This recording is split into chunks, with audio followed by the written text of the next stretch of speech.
கர்த்தருடைய மகா பரிசுத்த நாமத்திற்கு மகிமை உண்டாவதாக.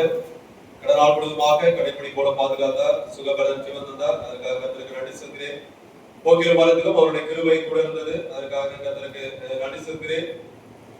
கடந்த அதாவது வெள்ளிக்கிழமை 57வது ஆண்டு விழாவை கர்த்தராவே நல்லபடியாக நடத்தி கொடுத்தார். காலையில கொடியேற்றும்படியாகவும் சாயந்தரம் ஆராதனை, ஆண்டு விழா ஆராதனை நல்லபடியாக கர்த்ததாமே நடத்தி கொடுத்தார். அதற்காக கர்த்தருக்கு நன்றி செலுத்துகிறேன். இந்த நாளிலே கர்த்தர் கொடுத்த வசனங்களை நாம் தியானித்து நம்முடைய ஆத்மாவிற்கு பிரயோஜனப்படுத்திக் கொள்வோமாக. எபேசியர் 3வது அதிகாரம் 18-19. எபேசியர் 3:18-19. கிறிஸ்துவினுடைய அன்பே அகலமோ நீளமோ ஆழமோ உயரமோ இன்னதென்று உணர்ந்து அறிவு கெட்டாத அந்த அன்பை அறிந்து கொள்ள வல்லவர்களாகவும்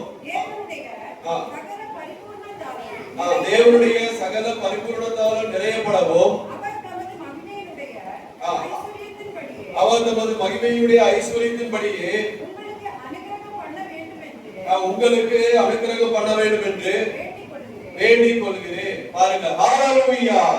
அதாவது கிறிஸ்துவினுடைய அன்பின் அகலமும் கிறிஸ்துவினுடைய அன்பின் நீளமும் கிறிஸ்துவினுடைய அன்பின் ஆழமும் கிறிஸ்துவினுடைய அன்பின் உயரமும் இன்னதென்று உணர்ந்து.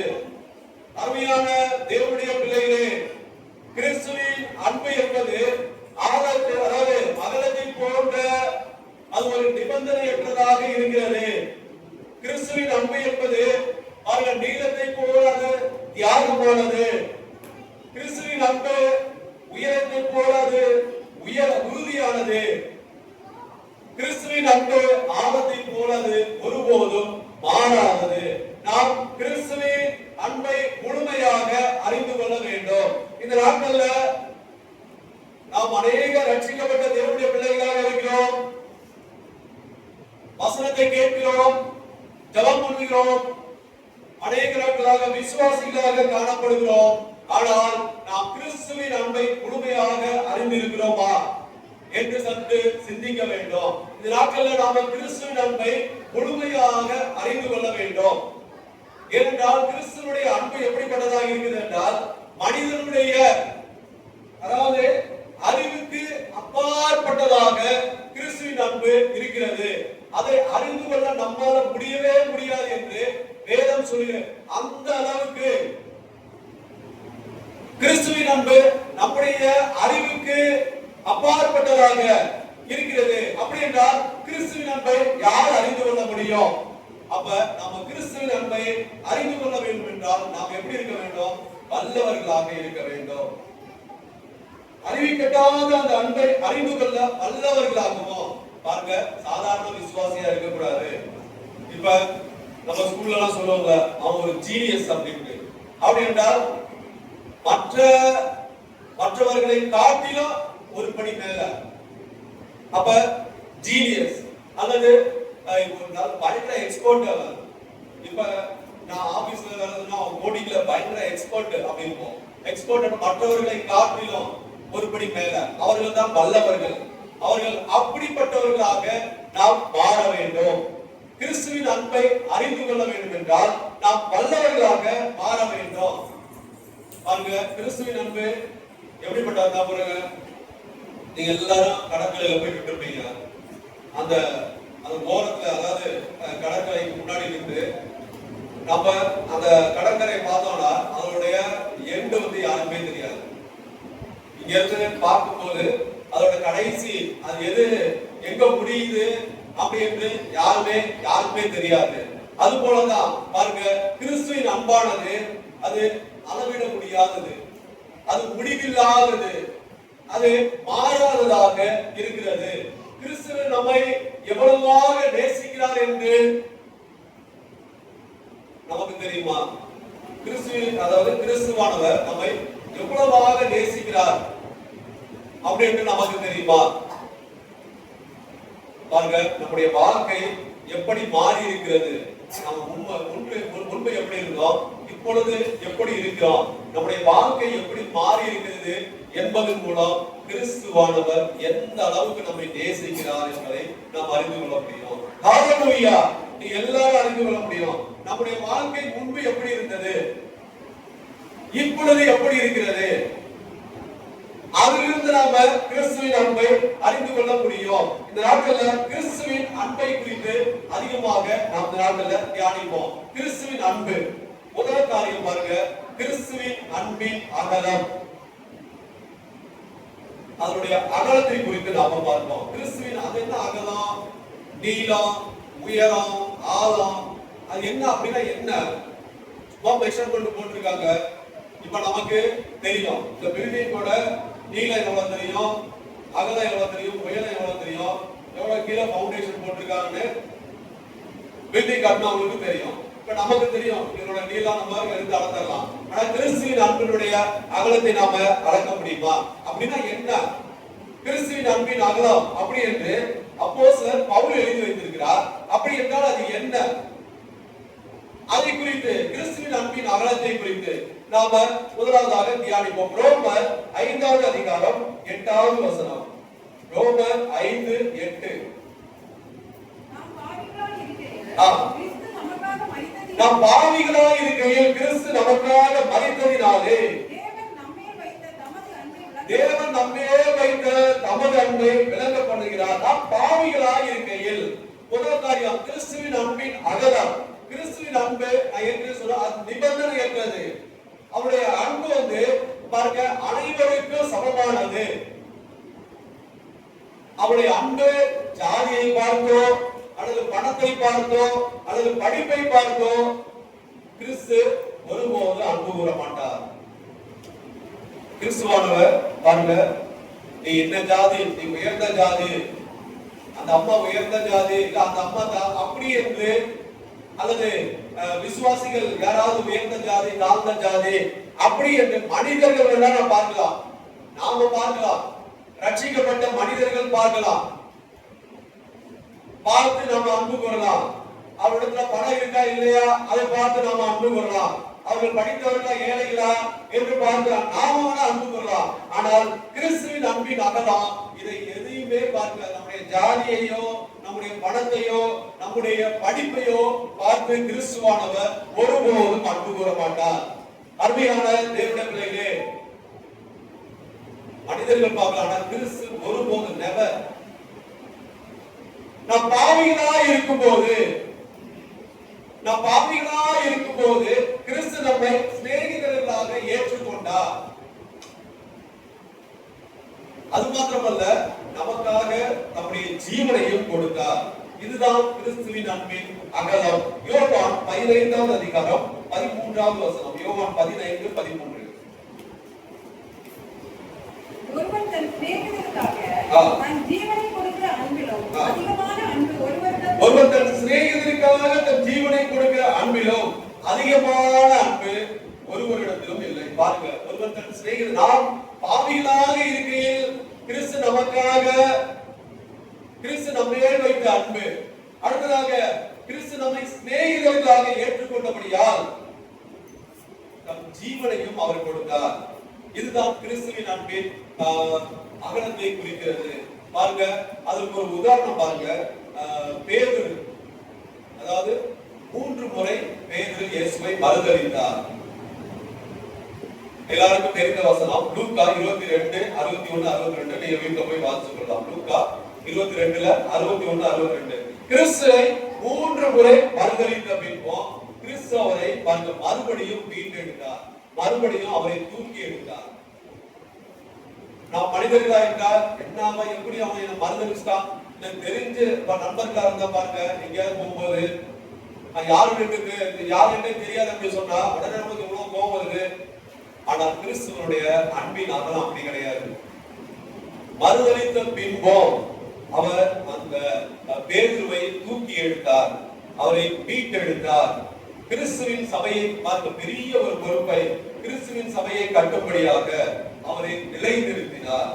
ஹalleluya. யோவான் 21:15-17. நீங்க வீட்டுல போய் வாசிக்கலாம். அருமையான தேவனுடைய பிள்ளைகளே, கிறிஸ்துவின் அன்பின் அகலம் என்பது பாருங்க, நாம் பாவம் செய்த போதோ அல்லது தோல்வி அடையும் போதோ கிறிஸ்து நமது அன்பில் இருந்து ஒருபோதும் பின்வாங்க போவதில்லை. அதாவது ஒரு கட்டத்துல நம்ம பாவம் செய்து விட்டோம் வைத்துக் கொள்ளுங்கள், அல்லது தோல்வியில துவண்டு அப்படியே ரொம்ப வெக்ஸ் ஆகி போயிருக்கோம்னு வச்சுங்க. அப்ப கிறிஸ்து தமது அன்பிலிருந்து நம்மிடத்துல வைக்கிற அன்பில் இருந்து அவர் ஒருபோதும் பின்வாங்க போவதில்லை. மாறாக அவருடைய அன்பு முதலாவது அந்த பாவ பிடியிலிருந்து தூக்கி எடுக்கும். அதுதான் கிறிஸ்துவின் அன்பு. அந்த பாவ பிடியிலிருந்து தூக்கி எடுத்து பாருங்க, பின்பு நம்மை கழுவி சுத்தம் செய்து பரிசுத்தமாக்குவார். ஹல்லேலூயா! இதுதான் கிறிஸ்துவின் அன்பு. முதலாவது நாம பாவத்தில் இருந்தோ அல்லது தோல்வியில் இருந்தோ நாம அவர் ஒருபோதும் பின்வாங்க போவதில்லை. அதாவது நம்மை விட்டு ஒருபோதும் பாவம் செய்து விட்டால் அப்படி என்று அவர் பின்வாங்க போவதில்லை. மாறாக நம்மை முதலாவது தூக்கி எடுப்பார். முதலாவது கழுவ மாட்டார். அதாவது அவங்க யாராவது பாவம் செய்த முதலாவது கழுவ மாட்டார், முதலாவது தூக்கி எடுப்பார். தூக்கி எடுத்து அதற்கு பிற்பாடு சுத்தம் செய்து அதற்கு பிற்பாடு நம்மை பரிசுத்தமாக்குவார். ஹல்லேலூயா! பார்க்க பெற்றோர்கள் பார்க்க பிள்ளைகள் விளையாடும் போது என்ன பண்ணுவார்கள், விளையாண்டு இருக்குன்னு வச்சுங்க, திடீர்னு ஒரு சேத்துல விழுந்துட்டான், சின்ன பையன் சேத்துல விழுந்துட்டா என்ன பண்ணுவாங்க, போய் சுத்தம் பண்ண மாட்டாங்க. ஐயோ சேத்துல விழுந்துட்டியாமா, அதாவது குழந்தைகளை அப்படியே காயம் ஏற்பட்டுச்சா முதலாவது ஐயோ காயம் பட்டுச்சா அப்படின்னு, அதுக்கு அப்புறம் தான் அவர்களை கட்டி அடைப்பார்கள். அதுக்கப்புறம் போய் சுத்தம் செய்வார்கள், போய் வீட்டுக்கு கூட்டு போய் சுத்தம் செய்வார்கள். அது போலதான் மனிதர்களே அப்படி செய்யும் போது இயேசுவானவர் கிறிஸ்துவின் அன்பு முதலாவது நம்மை தூக்கி எடுத்து பின்பு சுத்தம் செய்து அதற்கு அப்புறமாக நம்மை பரிசுத்தப்படுத்துவார். இதுதான் கிறிஸ்துவின் அன்பின் அகலம். அருமையான தேவனுடைய பிள்ளைகளே, இதில் நாம் அறிந்து கொள்வதென்றால் கிறிஸ்துவிடத்துல வரும்போது முதலாவது சுத்தமாக்கி விட்டு பாவத்திலிருந்து விடுதலையாகி பின்பு இயேசுவிடா வருகிறேன் என்று ஒருபோது நாம நினைக்க கூடாது, சொல்லவும் கூடாது.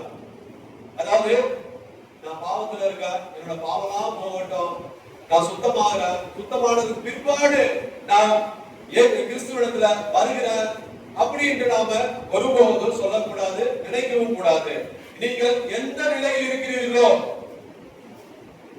அதே நிலையில நீங்க கிறிஸ்துவிடத்துல வாருங்கள். நீங்க எந்த நிலையில இருந்தாலும் சரி,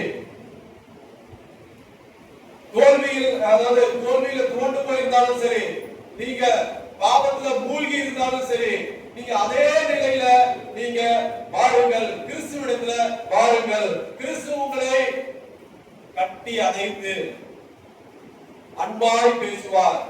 பாருங்க, அவர் உங்களை கழுவி சுத்தம் செய்து நிலைநிறுத்துவார். இதுதான் கிறிஸ்துவின் அன்பின் அகலம். நிலைநிறுத்துகிறவர் நாம நிலைநிறுத்த முடியாது. நாம ஊழியக்கார வசனங்கள் வேணா சொல்லலாம், ஆனா நிலைநிறுத்துகிறவர் ஸ்டாண்ட் பண்ண வைக்கிறவர் கிறிஸ்துவே. நிலைநிறுத்துகிறவர் கிறிஸ்து ஒருவரே. ஹல்லேலூயா! இதுதான் கிறிஸ்துவின் அன்பின் அகலம். அதாவது நீங்க எந்த நிலையில இருக்கிறீங்களோ அந்த நிலையிலே அப்படியே வாங்க. பாவிகளா இருந்தா பாவிகளாவே வாங்க. நீங்க தோல்வியில, கஷ்டத்துல, துன்பத்துல இருக்கீங்களா, அந்த நிலையிலே வந்து கிறிஸ்துவிடத்துல வரும்போது அவர் உங்களை கழுவி சுத்தம் செய்து உங்களை நிலைநிறுத்த வல்லவராக இருக்கிறார். இதுதான் கிறிஸ்துவின் அன்பின் அகலம். பாருங்க, பாவம் செய்த போது, தோல்வி அடைந்த போது, நான் பாவத்துல எல்லாம் போயிட்டு பரிசுத்தமாகிவிட்டு இயேசுவிடத்துல வருகிறார் அப்படி என்று நாம் சொல்ல, அது கிறிஸ்துவின் அன்பு அல்ல. நீ எந்த நிலையில இருக்கிறீர்களோ அதே நிலையில வாங்க.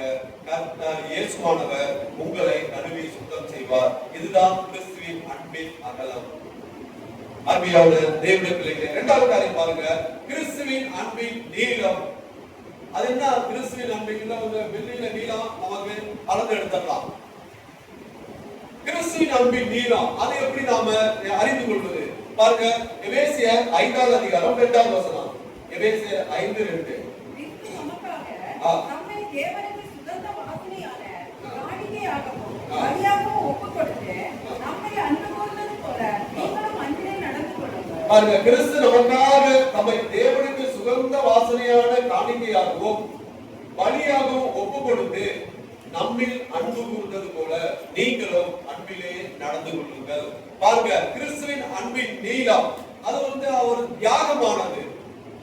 கிறிஸ்துவின் அன்பின் நீளம் என்பது அது ஒரு தியாகம். அது பாருங்க, அவருடைய அந்த தியாகத்தை குறித்து நம்ம அநேக முறை நாம் தியானித்திருக்கிறோம். அவர் சிலுவையில் மரணம் அடையும் போது கூட பாருங்க, கிறிஸ்துவின் அன்பு, அதாவது கிறிஸ்துவானவர் தம்முடைய அன்பை வெளிப்படுத்துகிறார். சிலுவையில தொங்கிக் கொண்டிருக்கும் போது கூட கிறிஸ்துவின் அன்பை அவர் வெளிப்படுத்துகிறார். இதற்கு உதாரணம் எல்லாருக்கும் தெரியும். லூக்கா 23வது அதிகாரம் 42, 43. லூக்கா 22, 23, 42, 43.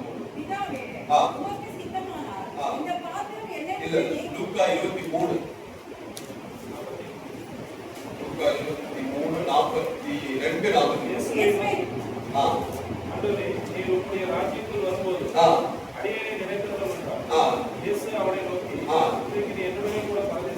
இன்றைக்கு நீ என்னுடனே கூட பரதேசில் இருப்பாய் என்று மெய்யாகவே உனக்கு சொல்லி, நான் பொய் சொல்லல, மெய்யாகவே உனக்கு சொல்லுகிறேன் என்று அந்த கல்லறை. பாருங்க, கிறிஸ்துவின் அன்பின் நீளம் என்பது அது பாருங்க, அது ஒரு தியாகமானது. அது ஒரு தியாகம். கடைசி மறிக்கும் தருவாயில் இருந்தா கூட இருக்கும்போது கூட கிறிஸ்துவின் அன்பை வெளிப்படுத்துகிறார். அருமையான தேவனுடைய பிள்ளைகளே, இந்த சிலுவையில் பாருங்க, கள்ளன் அவனும் சிலுவையில் மறைக்கும் தருவாய் கடைசி நேரத்துல அவன் இருக்கிறான்.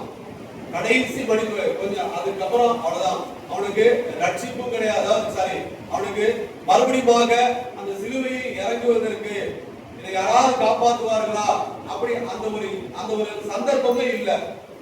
முடிஞ்சது, அவ்வளவுதான். அவனுடைய சாப்டர் க்ளோஸ். அந்த நிலையில இருக்கும்போது இருந்த கல்லனுக்கு பாருங்க, நீ என்னோடு கூட பரதேசில் இருப்பாய் என்று இயேசுவானவர் வாக்கு கொடுத்தார். அருமையான தேவனுடைய பிள்ளைகளே, கடைசி நேரத்தில், அதாவது கடைசி நேரத்தில் உண்மையான மன திரும்புதல் அந்த கல்லனுக்கு இருந்தது. அதாவது உண்மையான மன திரும்புதல், பொய்யானது அந்த போலியானது அல்ல. உண்மையான மன திரும்புதல் அந்த கல்லனுக்கு இருந்தபடியால் இயேசு சாகும்போது கூட கிறிஸ்துவின் அன்பின் நீளத்தை அது வெளிப்படுத்துகிறார். அதாவது இயேசுவானவர் சாகும்போது கூட அவர் அதை வெளிப்படுத்துகிறார். அப்ப கிறிஸ்துவின் அன்பின் நீளம் என்பது பாருங்க, கிறிஸ்து நன்றாக அல்லது ஆரோக்கியமாக அவர் சந்தோஷமாக இருக்கும்போது நம்மிடத்தில் அன்பு செலுத்துவது மாத்திரம் அல்ல. கிறிஸ்துவானவர் ஊழியர் செய்கிறார். ஊழியர் செய்யும் போது அவர் நன்றாக கடகாத்திரமாக அல்லது அவர் சந்தோஷமாக இருக்கும்போது மாத்திரம் அன்பு செலுத்துவது அது மாத்திரம் அல்ல. பாருங்க, இப்பொழுது கிறிஸ்து பலவீனமாக தொங்கிக் கொண்டிருக்கிறார். சிலுவையில் இருக்கும் எல்லா ரத்தம் போயிருச்சு, ரொம்ப பலவீனப்பட்டு அப்படியே தொங்கிக் கொண்டிருக்கிறார். துன்பங்களை அனுபவித்துக் கொண்டிருக்கிறார். சிலுவையில் தொங்கிக் கொண்டு மரணம் நிகழப் போகிற அந்த கடைசி நேரத்தில் பாருங்க, நம்மை நிந்திக்கிறவர்களை மன்னிக்கிறார். எவ்வளவு பெரிய அன்பு பார்த்தீங்களா? நம்மை நிந்திக்கிறவர்களை மன்னிக்கிறார். கல்லனுக்கு நீ என்னோடு கூட பரதேசில் இருப்பாய் என்று வாக்கு கொடுக்கிறார். இதுதான் அவருடைய கிறிஸ்துவின் அன்பின் நீளம். அதாவது உயிரோடு இருக்கும் போது, நல்ல ஊழியம் செய்யும் போது, நல்ல சந்தோஷமாக இருக்கும் போது மாத்திரம் கிறிஸ்து அதாவது சீஷர்களிடத்தில் அன்பு கூறல, அல்லது ஜனங்களிடத்தில் அன்பு கூர்ந்தார். அது மாத்திரம் அல்ல, மரிக்கும் தருவாயிலும் அவர் அன்பு கூர்ந்தார்.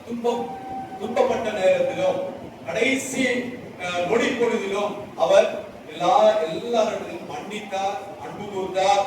அருமையான தேவனுடைய பிள்ளைகளே, இதிலிருந்து நாம் அறிந்து கொள்வது, நாம் எல்லாவற்றையும் இழக்கும் நேரத்திலும் மற்றவர்களை நேசிக்க வேண்டும். கிறிஸ்துவை போல, கிறிஸ்துவின் அன்பின் நீளத்தை போல நாம் மற்றவர்களை நேசிக்க வேண்டும். அதான் நாம் எல்லாவற்றையும் இழக்கும் நேரத்திலும் ஒண்ணுமே இல்லை அப்படி இருந்துட்டு எனக்கே இல்லை அப்படி என்று எல்லாம் சில நேரத்தில் பாருங்க, கஷ்டப்படும் போது யாராவது கேட்டா கண்டித்து கொள்வார்கள். நானே இல்லாம இருக்க நீ என்ன இடம் கேட்கிற? அது ஒரு மனிதனுடைய இயல்பு. ஆனால் நாம் மாற வேண்டும். நாம் எல்லாவற்றையும் இழக்கிற நேரத்திலும் அதாவது மற்றவர்களை நேசிக்க வேண்டும், மற்றவர்களிடத்தில் அன்பு கூற வேண்டும். இதுதான் கிறிஸ்துவின் அன்பின் நீளத்தை போல நாம காணப்பட வேண்டும், நாம் அன்பு கூற வேண்டும். அடுத்ததாக பாருங்க, மூன்றாவது காரியம் கிறிஸ்துவின் அன்பின் உயரம். யோவான் 13 13வது அதிகாரம் 1வது வசனம். யோவான் 13:1.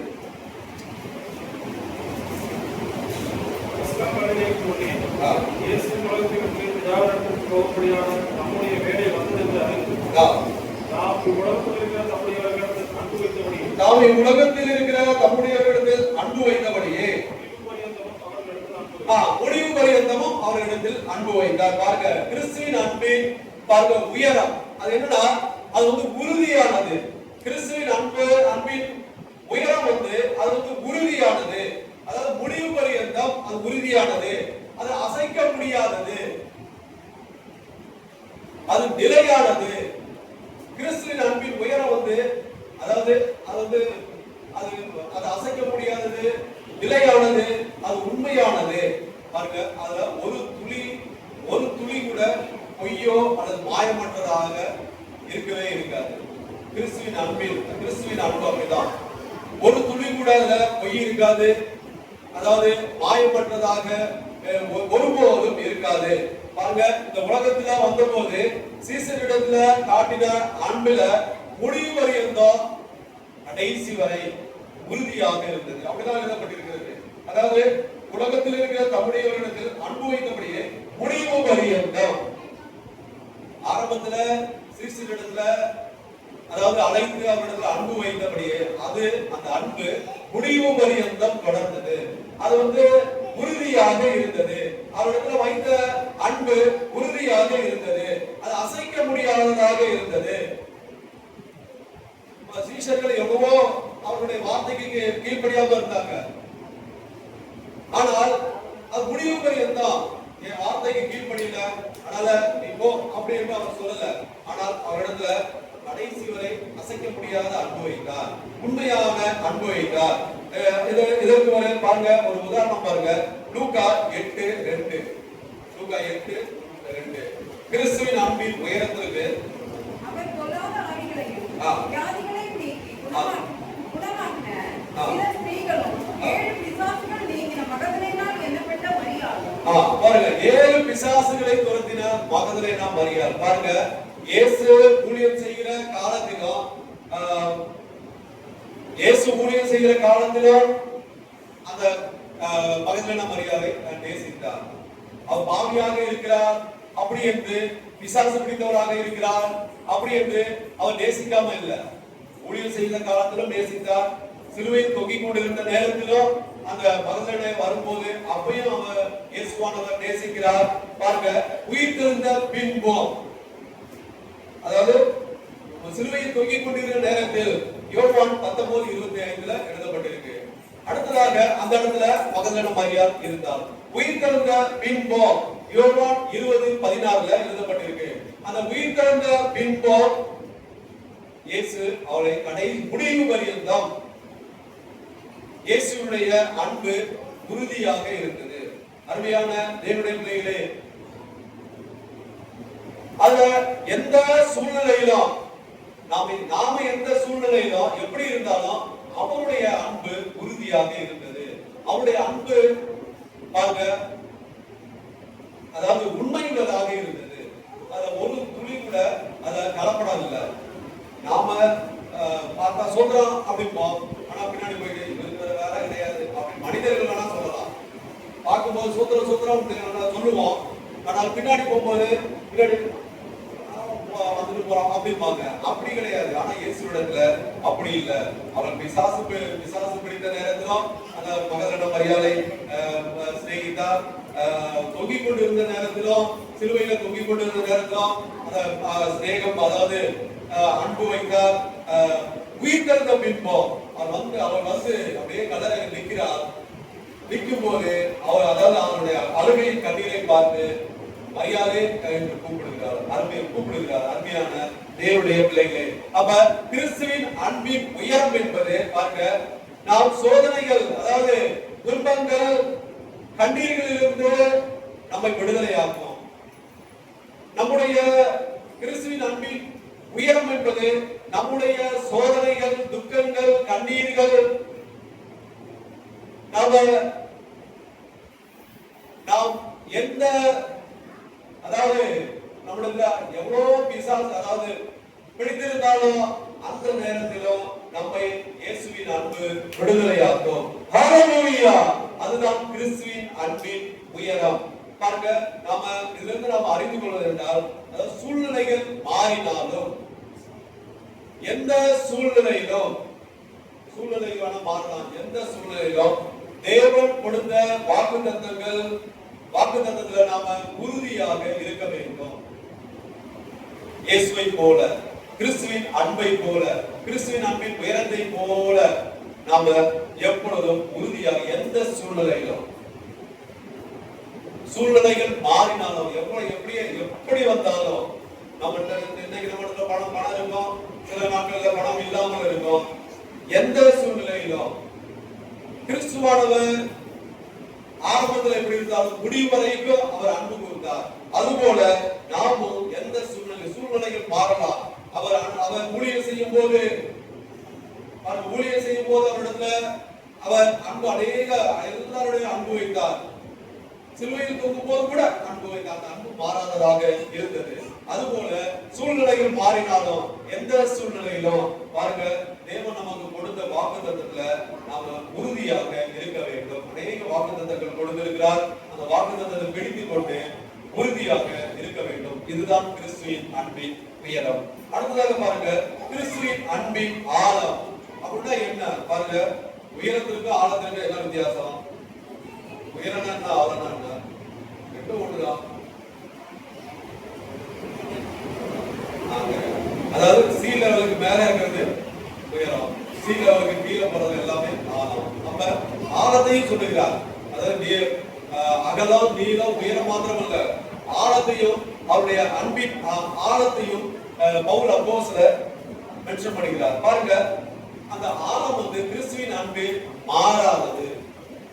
அது ஒருபோதும் மாறாதது. சூழ்நிலைக்கு ஏற்ப பாருங்க, நேரத்திற்கு ஏற்ப எவ்வளவு சூழ்நிலை இருந்தாலும், எந்த நேரமா இருந்தாலும் ஒருபோதும் மாறாததாக இருக்கிறது. அதுதான் கிறிஸ்துவின் அன்பின் ஆழம். அருமையான தேவனுடைய பிள்ளைகளே, 2 கொரிந்தியர் 5ஆம் அதிகாரம் 14-15. இல்ல, கிறிஸ்துவின் அன்பின் ஆழத்திற்கு முத படிச்சலாம். எபிரேயர் 13 இருக்கு. எபிரேயர் 13 எடுத்து படிக்கலாம். இயேசு கிறிஸ்து நேற்றும் இன்றும் என்றும் மாறாதவராய் இருக்கிறார். இயேசு கிறிஸ்து நேற்றும் இன்றும் என்றும் மாறாதவராய் இருக்கிறார். பாருங்க, கிறிஸ்துவின் அன்பின் ஆழம் அது மாறாதது. நேற்றும் இன்றும் என்றும் மாறாதவராக இருக்கிறார். சூழ்நிலைக்கேற்ப, அந்த நேரத்திற்கேற்ப ஒருபோதும் அது கிறிஸ்துவின் அன்பு மாறாதது. ஆனால் நம்முடைய வாழ்க்கையில் ஒரு மாற்றத்தை கொண்டு வரும். அதுதான் கிறிஸ்துவின் அன்பு. நம்முடைய வாழ்க்கையில ஒரு மாற்றத்தை கொண்டு வரும். அதுதான் கிறிஸ்துவின் அன்பு.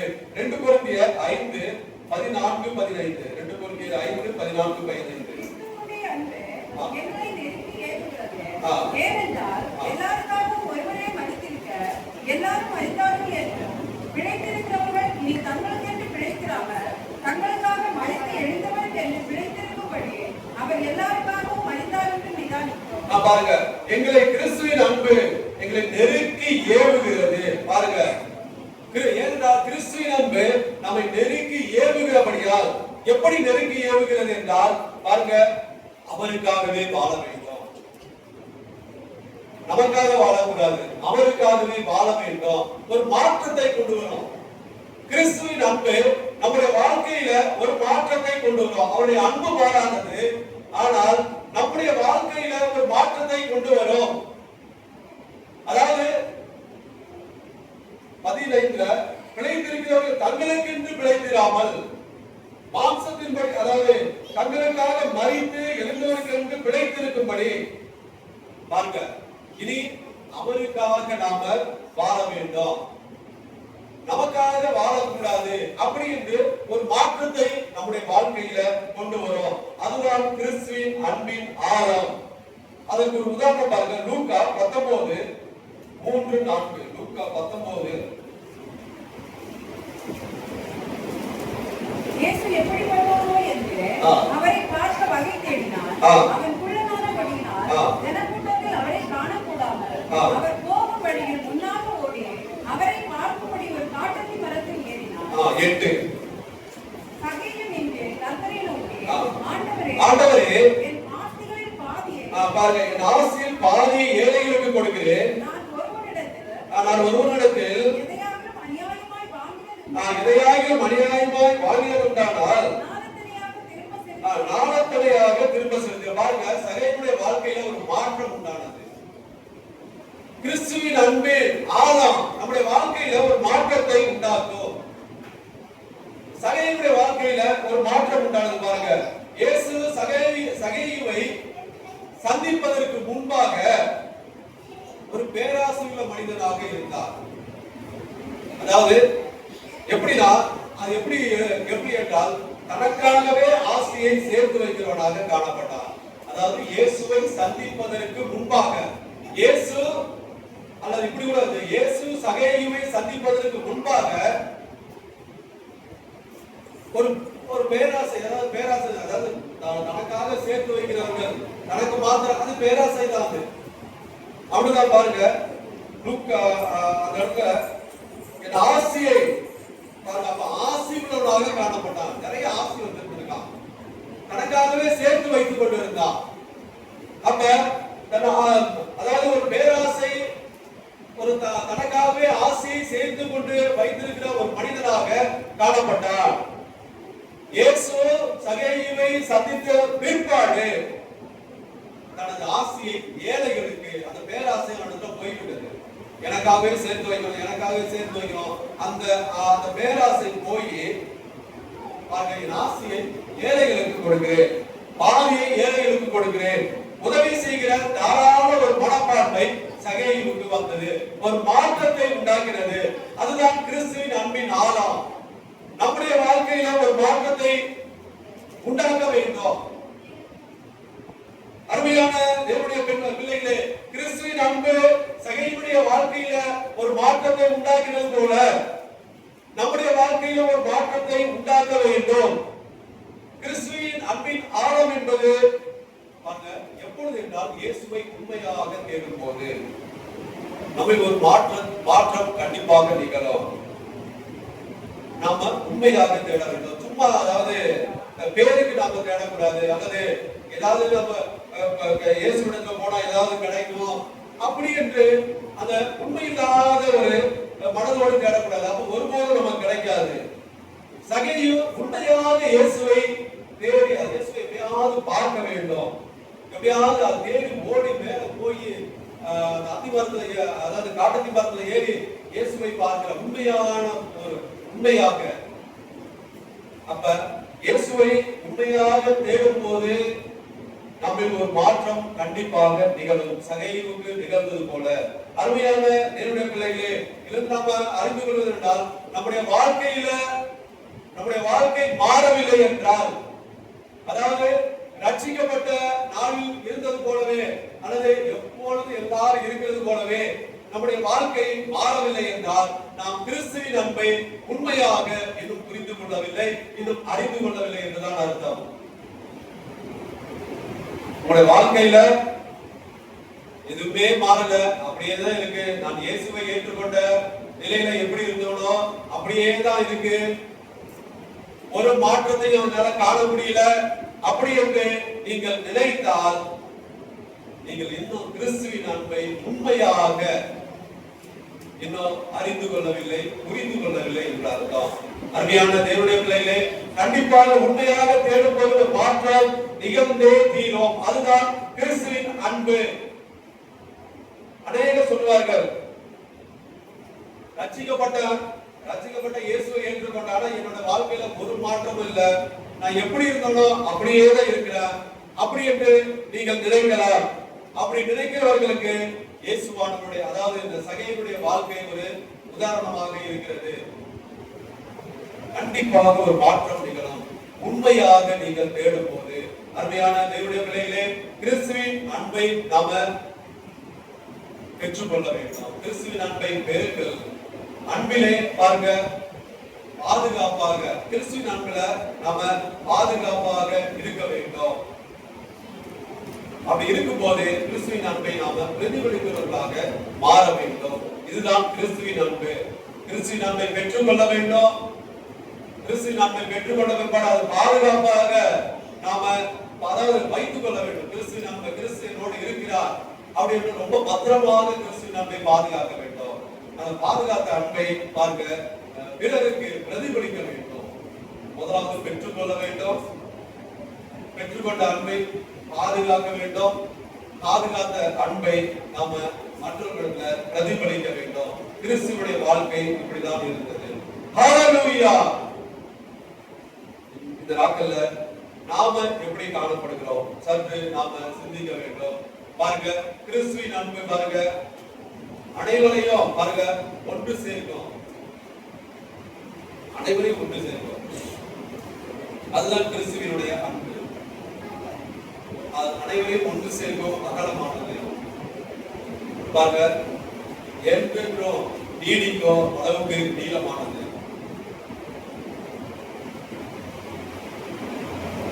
விரக்தியில் அதாவது ரொம்ப விரக்தியில இருந்து உயரத்தில் உயர்த்தும் அளவுக்கு அது உயரமானது. நீங்க யாராவது விரக்தியோடு அல்லது கஷ்டத்தோடு அல்லது மனபாரத்தோடு நீங்கள் காணப்படுகிறீர்களா, உங்களை அதிலிருந்து உயர்த்தும் அளவுக்கு அது உயர்ந்ததாக இருக்கிறது. தாழ்ந்த நிலையில் இருக்கிற நம்மை பாருங்க அதிலிருந்து தூக்கி எடுத்து நம்மை அந்த அளவுக்கு கிறிஸ்துவின் அன்பு ஆழமானது. தூக்கி எடுக்கிறோம். தாழ்ந்த நிலையில் இருக்கிற எல்லாரையும் கிறிஸ்துவின் அன்பு தூக்கி எடுத்து விடும். அந்த அளவுக்கு ஆழமானது.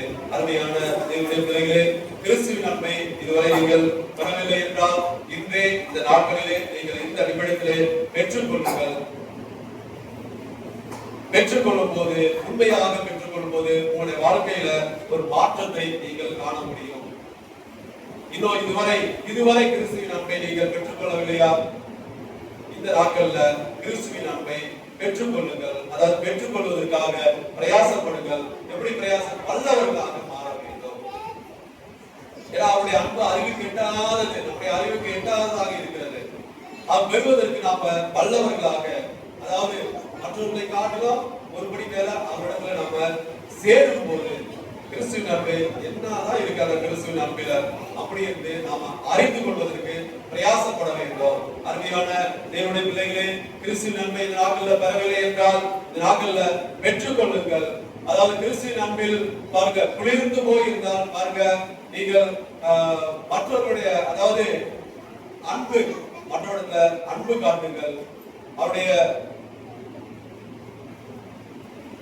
அதிகமாக நீங்கள் நேசிக்க, அதாவது அவருடைய அன்புல நீங்கள் அதிகமாக நேசிக்கப்பட்டவர்களாக இருந்தால் மற்றவர்களிடத்தில் அதிகமாக அன்பு காட்டுங்கள்.